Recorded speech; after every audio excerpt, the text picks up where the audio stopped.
half the children cannot read a class 2 level text. Think about that. And I thought, why don't they put Spanish subtitles on Spanish films, and that would give me access to the words that they're saying. And then it was a casual extension of that thought, saying that, hey, maybe if they put Hindi subtitles on Hindi cinema, Telugu subtitles on Telugu serials. So 2,000 films a year now will have same language subtitling built into the package of the content. That's the big policy shift that happened. And it all started actually with a very interesting case. Yashraj Films. We are right now about 110 TV programs coming with a mix of Indian language, same language subtitles. That is giving us about 160 million people who are getting at least 2 hours of reading practice every day from that. If I tell you that it costs 10 rupees for a lifetime of reading practice of 2 hours a day per person. 10 rupees. That's it. Hello and welcome to TALRadio. Today's conversation is about transforming nation through something everybody ignores every single day. Subtitles. Imagine if simply watching television could help you learn reading. Imagine if entertainment becomes your world's largest classroom. Our guest today has spent decades turning this imagination into reality. Dr. Brij Kothari, an academic, a social entrepreneur, and a visionary behind Billion Readers Initiative, the movement that is aiming to create billion Indians to learn read and get the habit of reading every day. Today's conversation is not just about education, but it's about innovation, technology, and the power of simple ideas transforming, rather solving massive problems. Hello, Dr. Brij. Welcome to the show. Thank you. Thank you, Archita. Let's start from the very basic. If somebody is listening to us who doesn't know you, what is BIRD and what is this initiative? Billion readers, just as the name signifies, it's about making a billion people become better readers. So when I say billion, we really mean a billion and not just a random number we picked out. I also see that people are educated, but they are not fluently reading and they are not in this habit of reading. So is it something you work upon that, or it's about just the reading part? Yeah, so let me just paint the problem a little bit. Yeah. At the scale of the nation. So in India, in class 5, half the children cannot read a class 2 level text. Think about that. Really? How? So that's the problem. The quality of reading development in the country is actually not that great, right? It all adds up to about 650 million people in the population who remain weak readers almost throughout their lives.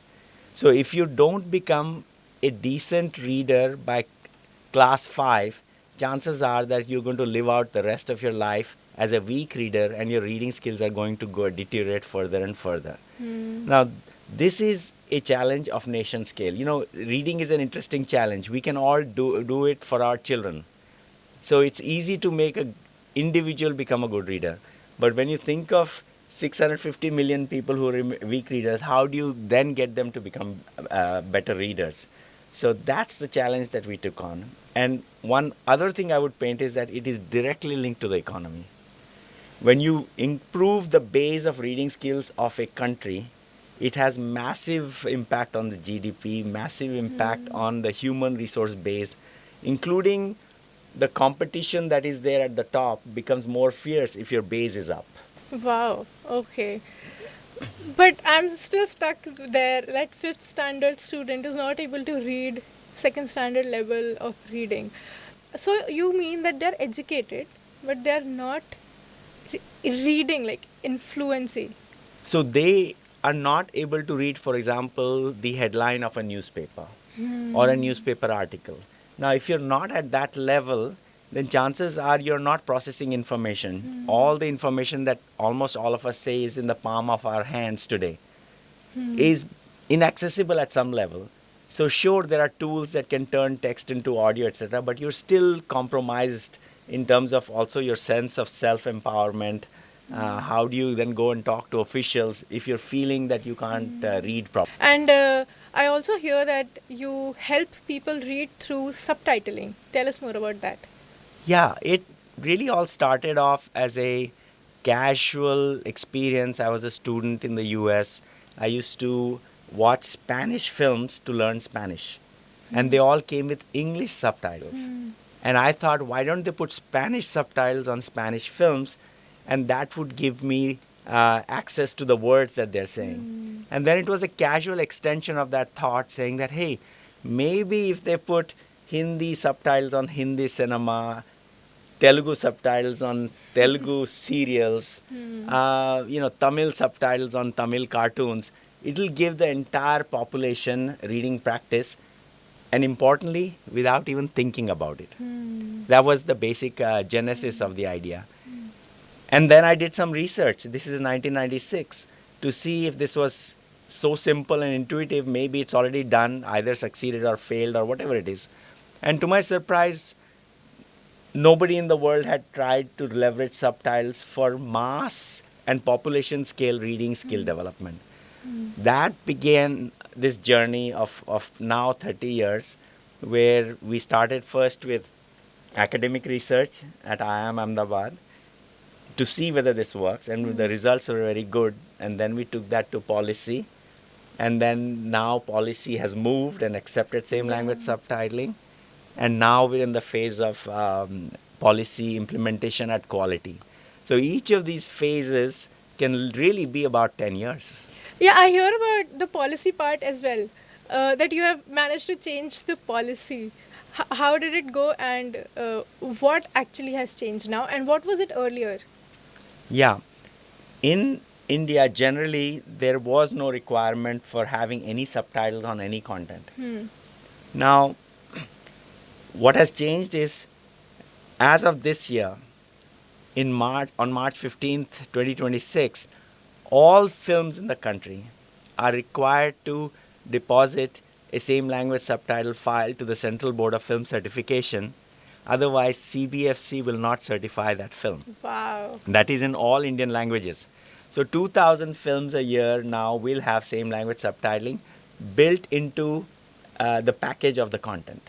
That's the big policy shift that happened. And it all started actually with a very interesting case. Yashraj Films, the biggest film We have all producer, heard about it, yeah. they made Pathan, and three blind lawyers felt that it was not accessible to them, so they literally took this to the Delhi High Court and won that case, that actually Yashraj Film now has to deposit audio description files and same language subtitle file for the deaf and hard of hearing. And then the whole thing snowballed into why not all films? And then this is the policy change on films. Similarly, on television, in 2019, this was agreed by the Ministry of Information Broadcasting that half the content on television would also carry same language subtitles. Wow. And to give, of course, all the viewers automatic reading practice. Now, that was, by 2025, it was supposed to have been 50%. Right now, it's about less than 5%. But about 100 programs on television today carry same language subtitles. So, but that needs to go to 1,000 and more. So even that, what was a recommendation, is now going to become a mandatory policy pretty soon on television. Wow, it's a big win. Congratulations to you. It's really great thing. When you started this idea, how was it then, and what is the impact you have seen on ground when you talk to kids or you talk to their parents, the changes you have seen through years and through this journey? What's interesting is that almost anyone I have met around the world, and I've said that this is what we do, we subtitle for improving reading literacy in the country, they all have a personal story of how subtitles helped them to either learn a language, or it was a very noisy environment at home, and so they turned on or a child wanted to sleep, but I wanted to watch the movie, And so often parents are going to turn on the subtitles and put the audio on mute. Now, these are use cases of literate people. Yeah. So literate people also have uses for same language subtitles. For the weak reader, the relationship is very different. Most weak readers in rural areas don't have too many opportunities to actually advance their reading skills, language skills, or even their education. So when they see an opportunity like this, they immediately tune in saying that, I can learn that word. It's now written. I can understand what word was said in English, for example, with English subtitles. I can catch the word. So I can improve my language, I can improve my reading skills, I can improve my education. That's the feeling that a weak reader gets, because the opportunities for them to advance are so few that when they get it, they relate to it even more so. And what we're finding is that even if you don't consciously actually try to improve your reading and language learning, automatically your brain does the association between sound and text. And because it's in the same language, it's a perfect match. And so the brain, being an associative organ, does the sound and text matching, and that's actually at the heart of reading. So the way a child learns a language, the child does not really put in too much effort to learn the language, just absorbs it. What we are saying is that if a child has gone to school and learned a few letters, perhaps can string them into 2-syllable simple words, that's enough for them to now leverage something like this without thinking about it, because they know the language very well, and now they're seeing all the sound that they hear in their favorite cartoon or serial or cinema perfectly matching the text. So without thinking about it, imagine you are going to school, you're learning a few letters. You're going home the same day watching a cartoon. The "n" that you learned in class is being practiced suddenly on the null that was said on that cartoon. This is happening through the years of schooling, but after that, for 60 years or so, you will still be watching some movie, some serial, etc., and your reading continues to happen. I will even wager a bet that if all of us who become good readers, if we suddenly don't get reading practice, our reading skills will reduce. Yes. Just the same way, if we keep getting practice, and at a scale of 1 billion people, their reading skills will then continue to be on a lifelong treadmill of improvement. Help me understand this. You say same language subtitles. So if suppose I want to learn a new language, say Punjabi, and the subtitles are in Punjabi, but I don't know the text yet. I mean, are you focusing on people like me, or it's for kids who are learning Punjabi, the text in school, and you want to help them watch so that they're better, practiced? Yeah, so both. The primary use case why we started this is people who go to school, they speak that language, but they don't know how to read in that language. Yeah. But they have learned to read a few letters in that language. Now they are the people, the primary target, because they need to be able to read at least a class 2 level text in class 5. Yeah. That's a minimum. Yeah. Right? So this will pretty much guarantee, firstly, that in school, nobody really remains a weak reader in class 5. But even if you do, a few that do, will always get reading practice, and even after schooling or something, or class 5, they will continue to improve. So effectively what we're saying is that what is today half the children not reading in class 5, we can shrink it down to, let's say, perhaps 10% not reading, because they may have other learning difficulties. But 90% of the children, there is no excuse why our system cannot guarantee that they will become good readers by class 5. That's so true. So how do you do it? How do you approach kids? How do you approach schools? How do you approach parents? The beauty of our solution, I think, is that we don't need to have any parents, teacher, or child change their behavior. Okay. They don't have to do anything. We don't tell them go watch something. We don't create content. All we do is whatever content they choose to watch, in that suddenly there are same language subtitles. So we work with the media companies. So we go to the film producers, the television channels, the OTT platforms and say, hey, on all your Indian language content, you should have same language subtitles. For example, all English language content has today English subtitles, Yes. and we got used to it.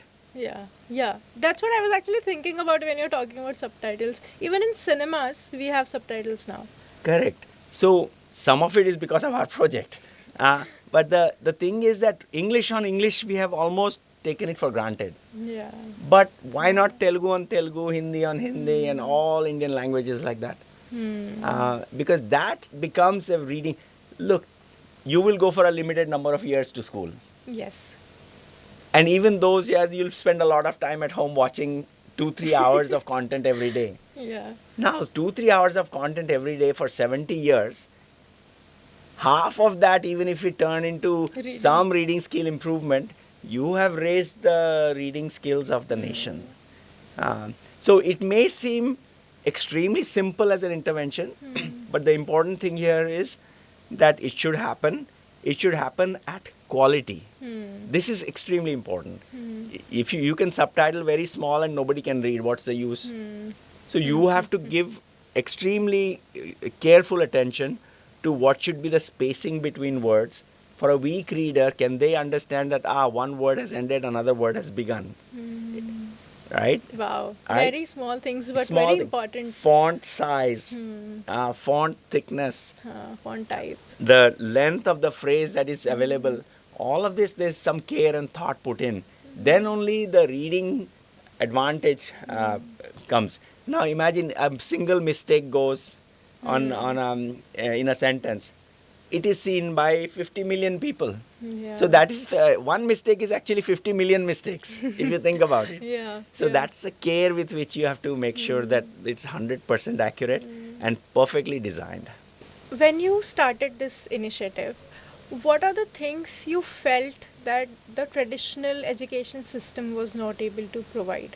I mean, take us back to the moment where this idea came and you thought that it's a big problem. When did you realize that it's becoming a problem? Actually, my understanding of the importance of reading and literacy came in rural Ecuador. Okay. I was doing my doctoral research there on the conservation of medicinal plant knowledge. And when we tried to think of conservation of knowledge, we hit upon this constantly that it's difficult to conserve knowledge that is oral and pass on. So unless it is codified and written, it's hard to get it to the next generation. So that was my first experience of rural anywhere in the country, anywhere in any country. And that's when I started thinking about the importance of reading and literacy.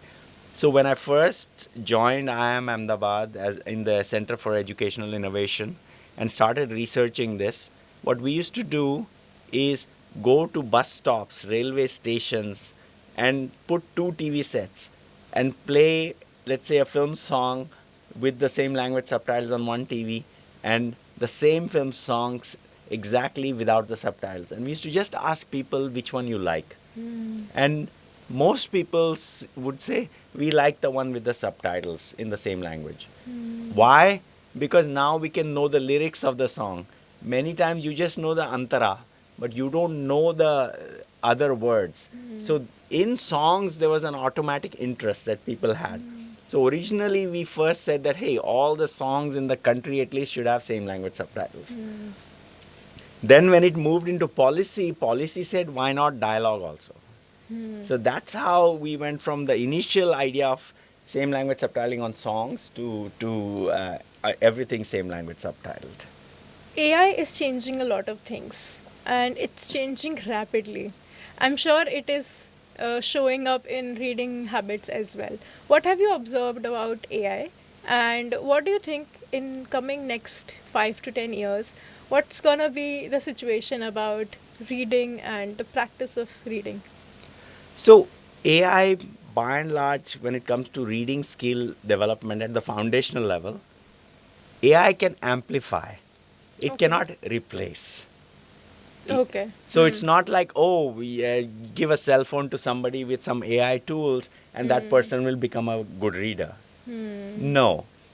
You will need parents to read to children. You will need teachers to teach foundational skills. A lot has to happen as human interaction at that early stage of life. And reading skill development has to happen in a very methodical way at that time. So class 1 to class 3 are absolutely essential in terms of how that, in fact, even before class 1, right? How do you sing, tell stories to your child? All of that matters. Now, AI can come in later, and for example, it can come in diagnostics. Now, if today I can have a child in a rural area who's a weak reader, just read a small passage, however they read, the AI will be able to identify where the weaknesses lie for that child. Even to the point where the AI will be able to say, is that child reading with understanding? When somebody reads with understanding, their intonation, their flow, and everything goes in a certain way. If you're not understanding, you will say ki, ta, ba. Okay, clearly you're not a reader, you will not understand exactly. But मैं किताब पढ़ सकता हूँ.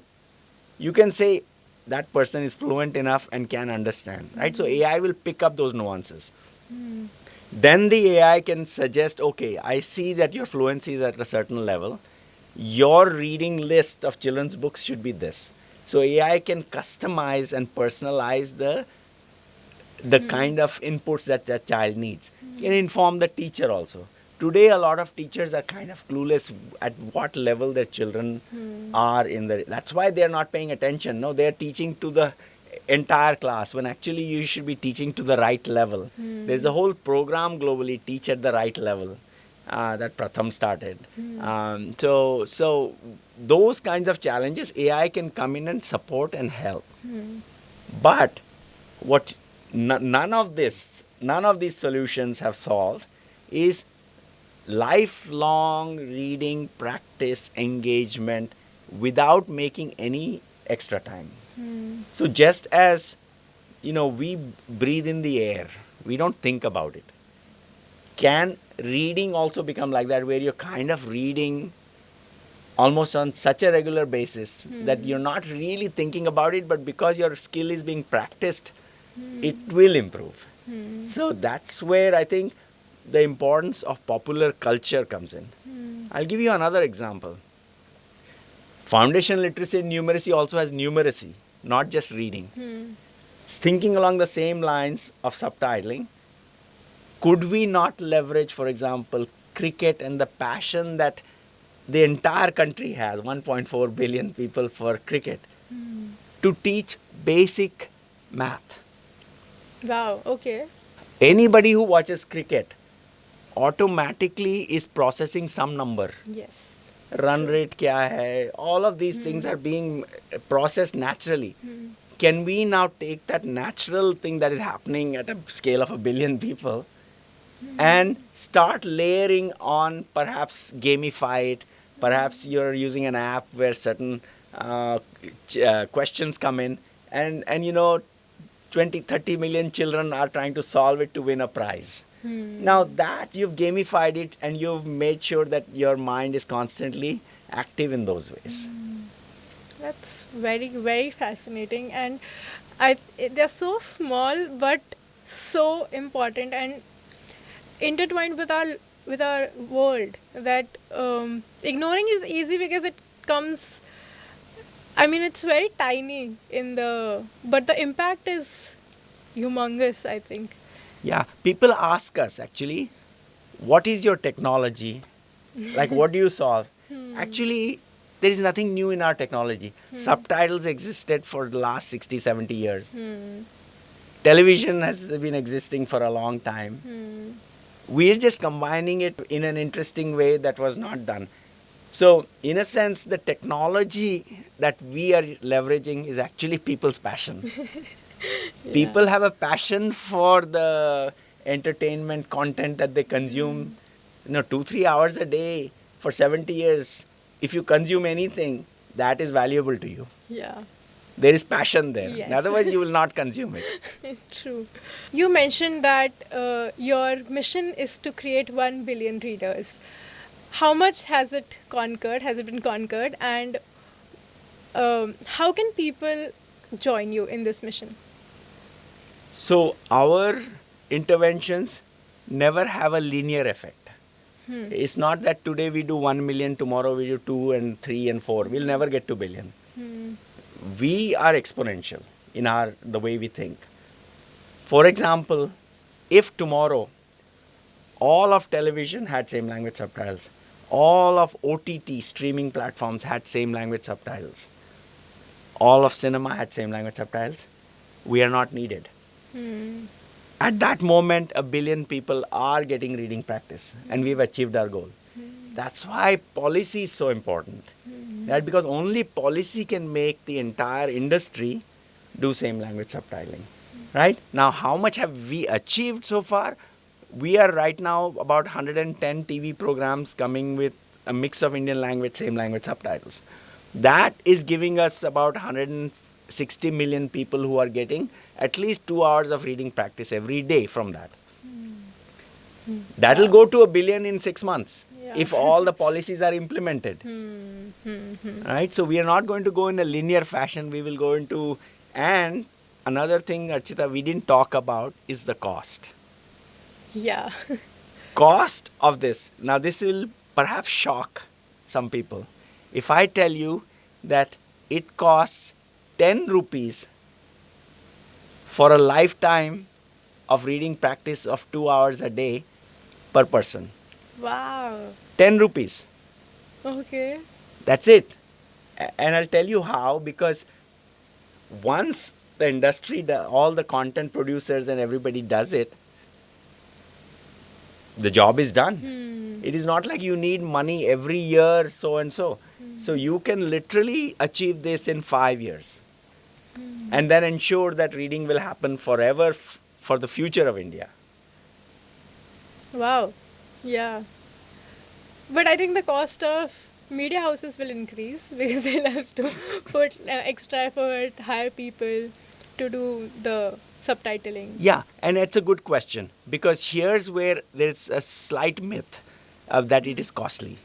For example, today with AI, doing speech to text subtitling has completely dropped. It has dropped to 1/10. It'll even drop to 1/100th. As your language models become better and better speech to text, and you feed that good data back to the LLM, you will now have, the cost of subtitling is tending to zero. Yeah. Think about that. In 5 years, if all that good data is fed back in every Indian language, the cost of subtitling has come down to zero. Wow, it's it doesn't cost anything, almost anything, and people are reading, and it's a win-win for, I think, everybody. Yeah, it is. It is. I'll tell you another thing. What one important idea we have is that all video born accessible, which means that if I say that video does not have audio, you will say that's not video then. It has to have audio. Yeah. Exactly the same reaction I want if I say that video doesn't have same language subtitles as an underlying layer. You should say, but that's an obvious thing it should have. Now, once you have the underlying layer of same language subtitle, imagine your entire video has become searchable. You can search a word. Yeah. Where was it in this interview? I mentioned same language subtitles. Take me to those points. It'll take you tuck to those points. Yeah. Your video has become searchable. Wow. ये Sholay picture, कितने आदमी थे, at what point in the video was said. It'll take you there. Yeah. Because there's an underlying same language subtitle layer. Another thing, once you have a perfect same language subtitle layer, you can dub it. AI will do the translation and the dubbing seamlessly if you have the underlying same language subtitle. So many things in our India is so linguistically diverse. So these kinds of solutions actually serve us way more than a monolingual country has these needs. Yeah. So that's why these kinds of solutions actually born in countries like India. And this is a solution for the world actually. So many countries in sub-Saharan Africa have similar diversity of languages, similar challenges of weak reading skills. They literally need to just look at what India did and run with it. They don't even need us, but it's a solution born in India. Yeah. Very fascinating. It's great. How can people be part of this initiative? Firstly, do your children a favor. Whatever they are watching, I'm not saying make them watch more. Whatever cartoons or something they are watching, please turn on the same language subtitles on that program. If it is available, of course. If it is not available, demand it from the streaming platform or your television channel that, hey, please put same language subtitles on my cartoons. Now, when you have that demand coming from parents, teachers, society, then the companies also understand there is value for that. So what you can do is definitely turn on, but also ask for it. Of course, if you want to join the effort and then the initiative, that of course we can work out, because right now we are scaling state by state. So right now we are in fact starting operations in 7 states, 7 languages, where we are closely partnering with Prasar Bharati and the government to actually do same language subtitles on their Waves OTT platform. And that's our entry point into then talking to that state's policymakers, the education departments, to then leverage this for advancing reading skills. Wow, amazing. All the best to you for that. I hope it becomes seamless and they understand the necessity of it actually. Thank you so much for speaking with us and spending time with us. It's amazing journey. I don't think before this interview even I thought about subtitles can be so important for all of us, especially that subtitles can help you read, because we always thought that subtitles are something that helps other language people read and spread the content to various language people and not the same language subtitling, you know. That's something new I understood today and I hope you did too. Thank you so much for watching, and I hope next time whenever you watch any video, you switch on the subtitles, and if it's not there, you demand for it because it's for your own good. In the words of Dr. Brij. Thank you so much.